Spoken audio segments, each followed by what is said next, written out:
Assalamualaikum warahmatullahi wabarakatuh.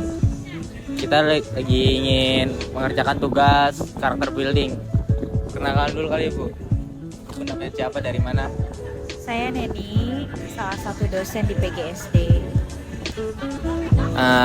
Langsung ke pertanyaan aja kali ya. Pertanyaan pertama, Apa yang Ibu lakukan jika murid ada yang melanggar peraturan sekolah? Yang saya lakukan, yang pertama adalah memberitahu terlebih dahulu kepada anak tersebut, dipanggil, kemudian diberitahu, ditanya kenapa melanggar, sudah tahu tidak ada aturan tersebut, sudah ditanya, disosialisasikan, misalnya ada aturan tersebut, anak sudah tahu, kemudian dicari tahu apa penyebab dia melanggar, baru kita memberikan nasihat. Setelah memberikan nasihat, tentu diberikan hukuman.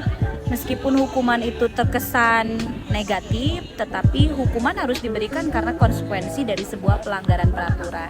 Tinggal menyesuaikan saja, dipertimbangkan dengan alasan dia kenapa melanggar. lanjut pertanyaan kedua, bagaimana tips-tips dalam belajar yang benar, Bu?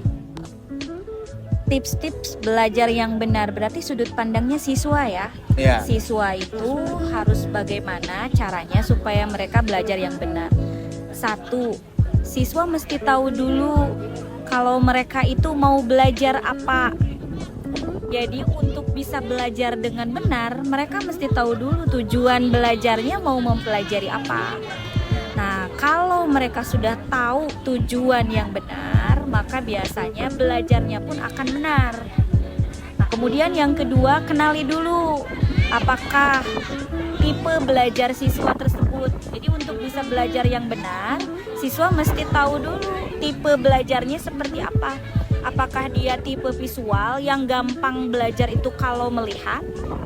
Apakah dia tipenya tipe audio yang kalau belajar itu mudah dengan cara menyimak saja? Atau tipe keduanya audio visual, dia mudah nih belajar dengan cara harus ada penjelasan gambarnya, harus ada penjelasan orangnya. Berarti kenali dulu diri tipe belajar seperti apa. Jadi untuk bisa menjadi pembelajar yang benar, tipsnya satu, kita mesti tahu dulu apa yang kita mau pelajari, cintai dulu, kalau kenal biasanya sukai dulu, sesudah itu kenali dulu tipe belajar kita apa. Nah, baru bisa belajar dengan benar. Pertanyaan nomor 3, sejak kapan Ibu bekerja sebagai guru?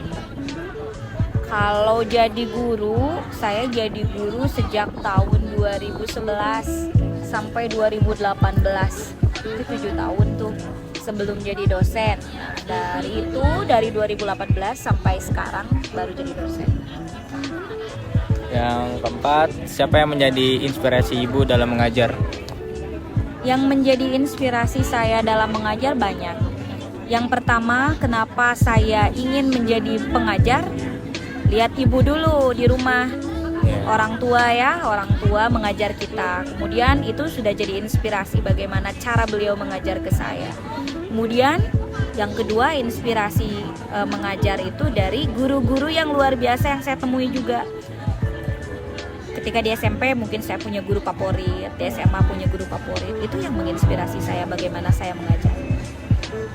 Pertanyaan nomor 5, mengapa semua murid terkadang terlalu malas belajar atau mengerjakan PR? Menurut Ibu gimana? Tidak semua juga ya siswa malas dalam mengerjakan PR, tergantung siswanya juga itu sebenarnya. Ada beberapa anak yang memang cenderung bisa dan mau mengerjakan PR, ada yang malas. Nah, kalau yang malas itu tampaknya harus dikembalikan lagi, lihat dulu faktor penyebab dia malas. Mungkin dia memang butuh bantuan atau memang dia sudah terlanjur jenuh. Jadi mesti tahu dulu penyebab malasnya itu seperti apa. Itu aja sih kayaknya. Di mana saja Ibu sudah membagi ilmu? Dulu saya ngajar di sebuah sekolah dasar di Ciamis. Kemudian saya juga masih sebagai guru private untuk anak sekolah dasar. kemudian saya juga pernah jadi dosen, asisten dosen di Universitas Pendidikan Indonesia. Terakhir saya jadi dosen di Fakultas Ilmu Pendidikan untuk prodi PGSD. Saya. Terima kasih Bu. Nah,